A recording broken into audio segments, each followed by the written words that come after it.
Yes, Namaskar. Welcome again. In the previous lecture, we have discussed about syllabus of UGC NET paper 1, and in this lecture, we are going to discuss about some basic questions like what is the NET and what is the difference between NET and JRF, and other related questions like what is NFSC and what is NFST, means ये fellowship होती क्या है। तो इन सब के बारे में हम डिटेल में डिस्कस करेंगे और JRF क्लियर करने के बाद क्या बेनिफिट मिलते हैं और नेट के बाद क्या बेनिफिट मिलते हैं। सो बिफोर गोइंग अहेड एक कोट ले लेते हैं, संघर्ष नाम के पेड़ पर ही सफलता के फूल खिलते हैं। मीन्स जितना आपकी लाइफ में स्ट्रगल होगा उतने ही सक्सेस के चांस ज़्यादा रहेंगे। ये जो हमारी एज होती है 20 से 25 साल, ये क्या है, स्ट्रगल से भरी हुई होती है। इसमें क्या है, फ्रेंड्स आपके दूर होते चले जाते हैं, फैमिली प्रेशर होता है, मीन्स आप अपनी प्रॉब्लम्स को किसी से शेयर भी नहीं कर पाते हैं। मीन्स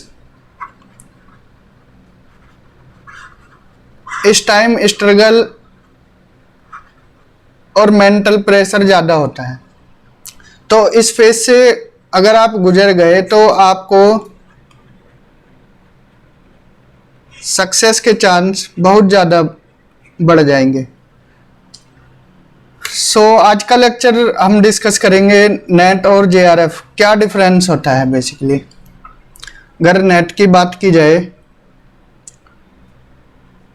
दो पेपर होते हैं, ये हम प्रीवियस लेक्चर में बता चुके थे। ये दो पेपर का जो एग्रीगेट स्कोर होता है, इसके बेस पर ही डिसाइड होता है कि आपका नेट क्लियर है या JRF क्लियर है। इसमें डिफरेंस क्या होता है, नेट में क्या होता है, आप एलिजिबल हो जाओगे असिस्टेंट प्रोफेसर के लिए। ऑल ओवर इंडिया आप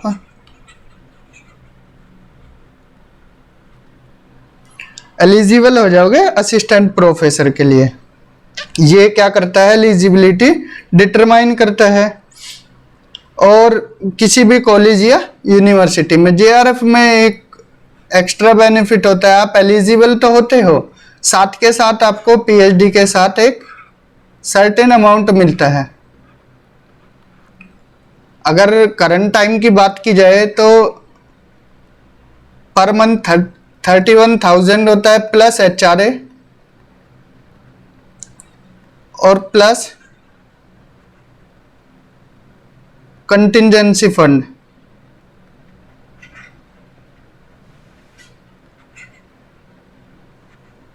नेट में क्या होता है, ये यूनिवर्सिटी पे डिपेंड करता है।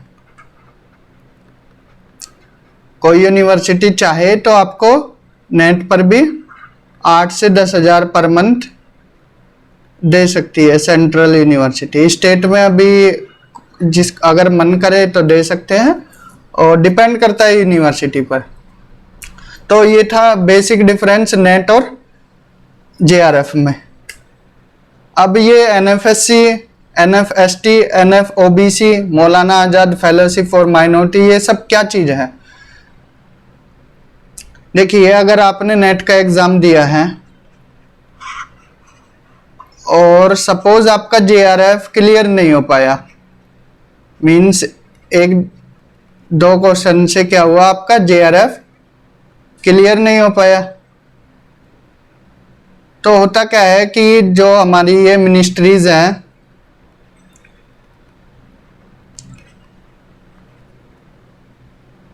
Ministry of social justice and empowerment,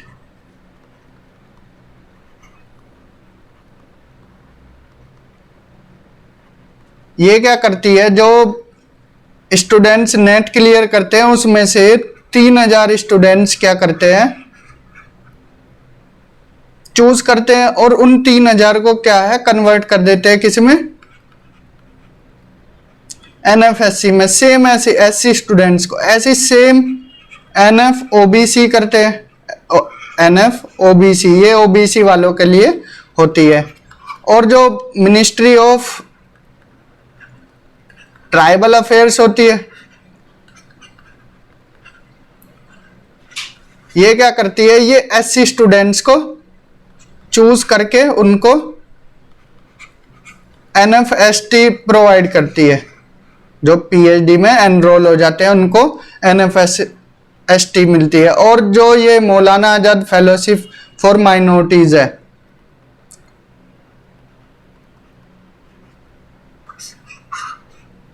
ये कौन सी मिनिस्ट्री देती है, मिनिस्ट्री ऑफ माइनॉरिटी अफेयर्स। ये क्या करती है, 6 माइनॉरिटी कम्युनिटीज हैं इंडिया में,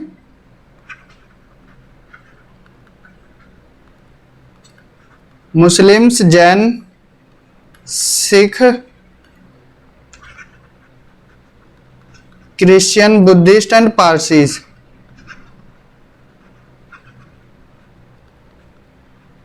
ये क्या करती है, इन स्टूडेंट्स को जिनका नेट क्लियर होता है, ये 6 कम्युनिटी के स्टूडेंट्स को उनको प्रोवाइड करती है क्या, Maulana Azad fellowship for minority. ठीक है, जो PhD में एनरोल कर जाते हैं।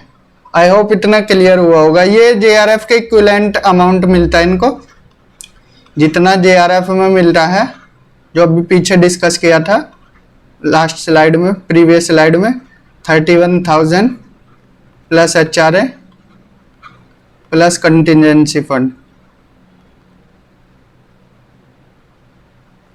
सेम इतना ही इनको मिलता है। आई होप इतना क्लियर हुआ होगा। How I cleared UGC net with NFSC in my first attempt. देखो मेरी स्ट्रेटजी क्या बिल्कुल अलग थी। मैंने क्या पेपर 2 के लिए तो सच बताए पढ़ा नहीं, लेकिन हाँ पेपर 1 के लिए अच्छे से मेहनत की, क्योंकि पेपर 2 पे कमांड थी। पेपर 1 में क्या है कि बिल्कुल नया था, क्योंकि सब इसमें यूनिट जो 10 है, 10 की 10 यूनिट क्या है, डिफरेंट है बिल्कुल।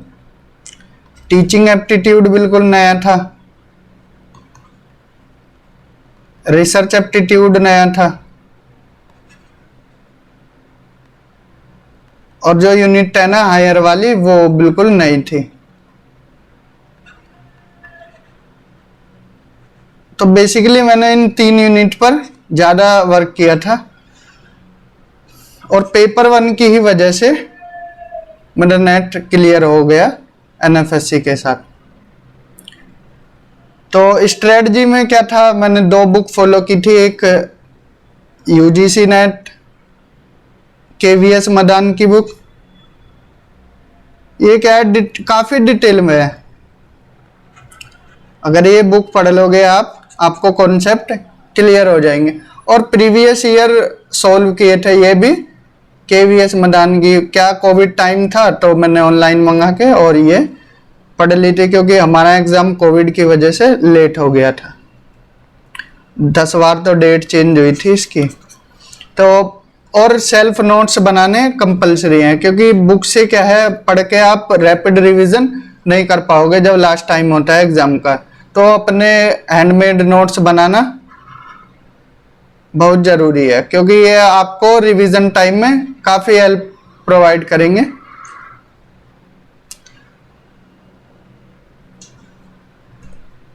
तो